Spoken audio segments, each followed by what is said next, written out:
واسأل القرية التي كنا فيها والعير التي أقبلنا فيها وإنا لصادقون.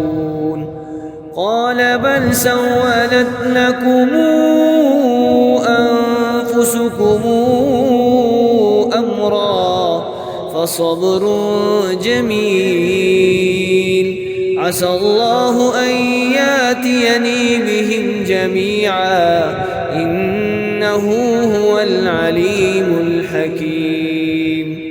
وتولى عنهم وقال يا أسفا على يوسف وابيضت عيناه من الحزن فهو كظيم. قالوا تالله تفتأ تذكر يوسف حتى تكون حرضا أو تكون من الهالكين. قال إنما أشكو بثي وحزني إلى الله وأعلم من الله ما لا تعلمون.